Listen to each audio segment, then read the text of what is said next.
Well, this is an introduction to a series of films I'm going to be doing. I don't know how many yet. I've not really planned. And it's a sort of diary, if you like, or a story. It's a story. I'm telling a story basically about something which happened to me about 8 years ago now, and I've never really managed to get over it. It had a huge effect on my life. And I guess that by doing this, presenting this like this, I'm hoping it's going to provide a couple of functions.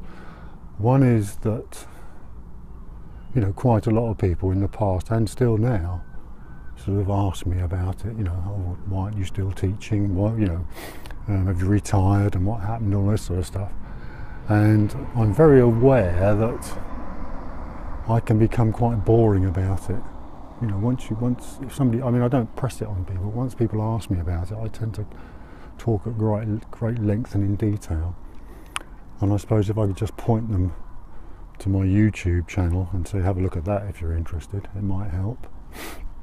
I suppose the other thing is, I don't really like the word closure or something, but I'm hoping that if I sort of talk about it and get it out in the open,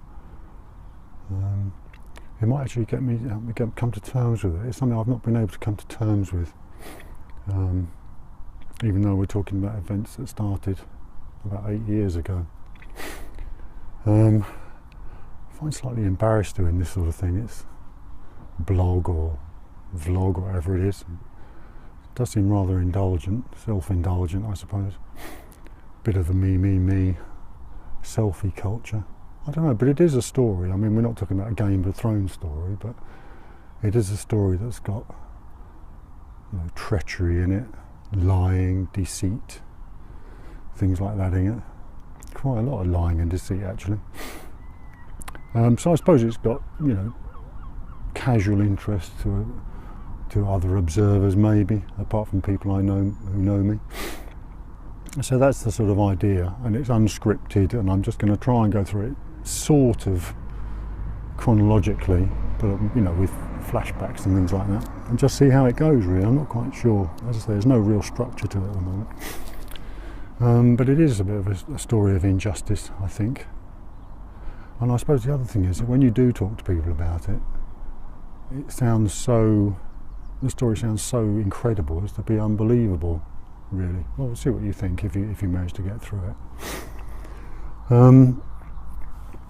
I suppose it's concerning my relationship with St Edmund's School in Canterbury.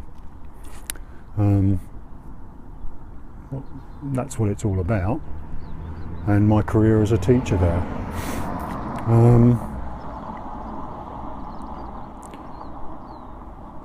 Quite often you hear, when people tell stories, they say about, names have been changed to protect the innocent and stuff.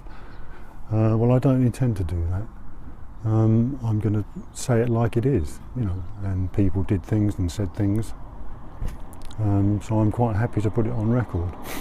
I'm not going to refer to tons and tons of notes and things. I've got boxes and boxes and boxes of notes and paperwork and things which go with this, but I want to try and keep it reasonably based on my memory of events.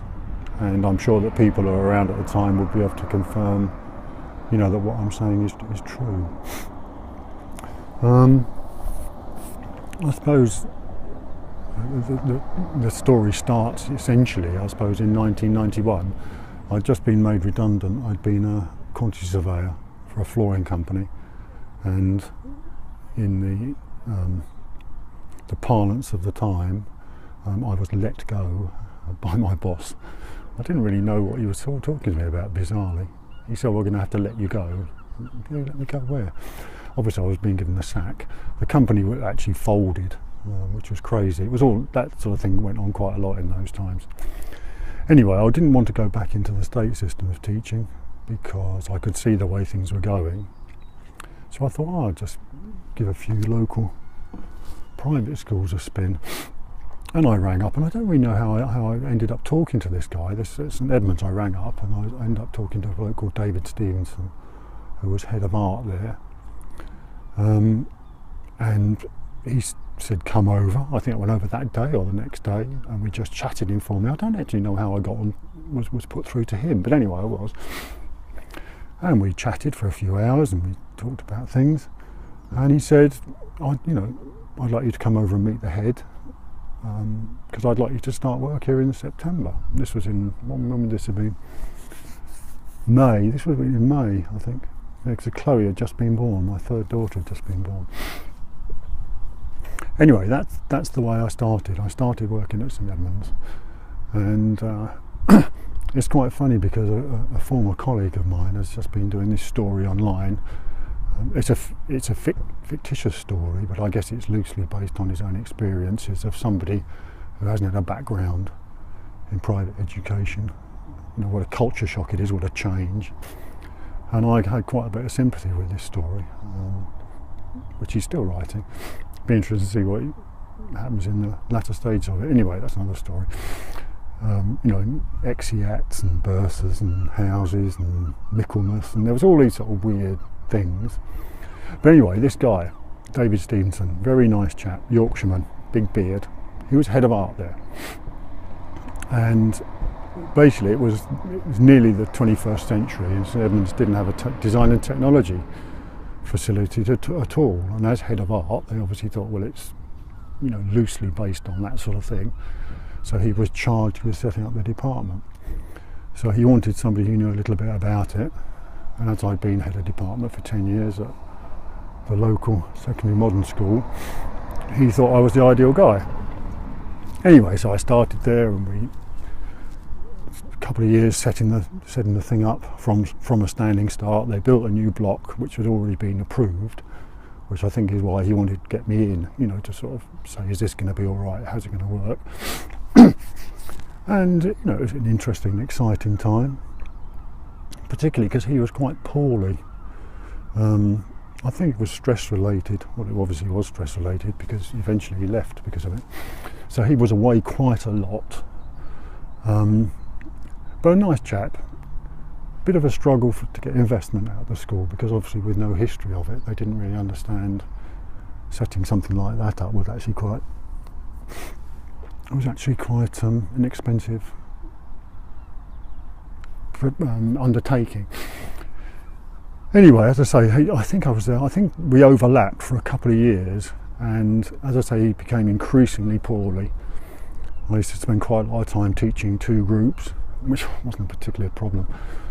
Junior school groups of 8, you can easily double those up, can't you? Small GCSE groups and things. So it wasn't particularly onerous from that point of view. And then eventually he left, and I think he did quite well out of him. I know he managed to buy a gîte in France, and he went and lived out in France, because I think he got some sort of medical severance. But while we were there, he chatted to me about things there, and he said, "Oh, you need to be careful with this place. They can be a little bit." I forget what he was making dark references to. You're okay if you're in, but if you're out, you can. It was all very vague and implied. But I was having a good time there. After my previous experience of teaching, the teaching was actually pretty cushy. There weren't the behavioural problems and things like that. It was quite a struggle getting money out of them for anything, especially in an expensive subject like technology. But I was quite happy there, I must admit, quite happy. I suppose the first example of what he meant,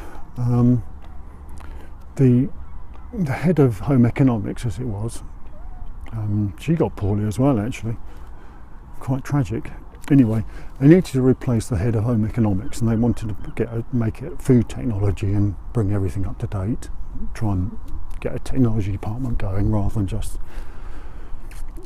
CDT as it was and food technology. And they duly advertised the post, and on the day of the interviews, a couple of the guys in the common room staff room said, "Have you seen that thing on the board there, Steve? What have you got to say about it?" I said, "What are you talking about? It's no particular interest to me. It's nothing to do with me." And when I looked, the thing said there were they were interviewing for the post of food technology, and the head of technology might be available for a suitable candidate. And I thought, well, that's a little bit rich.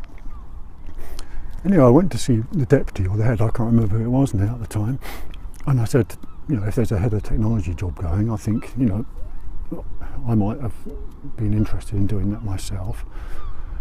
And they went, oh, blah, blah, blah. No, I blustered a little bit, and they said, well, you can have an interview this afternoon. Look, because, just out of the blue like that. Anyway, I pitched up and I was interviewed by them, and obviously I did okay, because I know what I'm talking about. I'd been head of department for 10 years at the previous school. But the job went to one of these ladies that came in, name of Cathy Thrush, and I thought, that's interesting. And when I looked in the calendar, which was the sort of the handbook for the school, the head of governors was a guy called, I think his name was Dick Thrush, Commander Thrush, or Wing Commander Thrush, or something like that. And I thought, well, that's interesting. I chatted to a couple of people that had been there for a long time about it, and they said, oh yeah, this Cathy Thrush is the wife of, what was his name, Andrew Thrush, who is the chairman of the Old Boys Society or something. It's a former pupil. So this lady who got the job, she got it from another school in Canterbury, was the daughter-in-law of the chairman of governors and the wife of the bloke who ran the Old Boys Society. And I thought, well, okay. I mean, it turns out, she was okay. We got on well with her. Like all food technologists, home economic people, she was highly organised. I suppose I'd have to be doing that sort of job. But I suppose I was a little bit put out, and I suppose it's the sort of thing that goes on in those places. That's what I put it down to. Anyway, she was okay. I mean, with the best will in the world, she wasn't really a technologist. I know that in those early days, myself and Paul Goodin, my colleague, spent a lot of time in there setting up videos for her, and when computers came out we were doing that sort of thing. So she wasn't really, from that point of view, technology based person, but we got on all right. There was no real problems at that time, well, ever really, with her. And so I was happy working there. Good things about it, I used to ride to work every day on my bike from Whitstable to Canterbury, which was really nice, through most of it through the country, all year round, sort of changing of the seasons and things. The school itself, there were nice people there. I was working with nice people, clever people, motivated people. Some of the people had been there for years and years and years. The kids were okay. Lots of foreign kids there, which was quite entertaining and interesting. The music was fab. I used to love to go to the concerts they used to put on, the lunchtime concerts. Such talented children there. And I was generally pretty happy. So that all changed in 2010. And I shall talk a little bit about that, the events that started at that point, next time. Okay.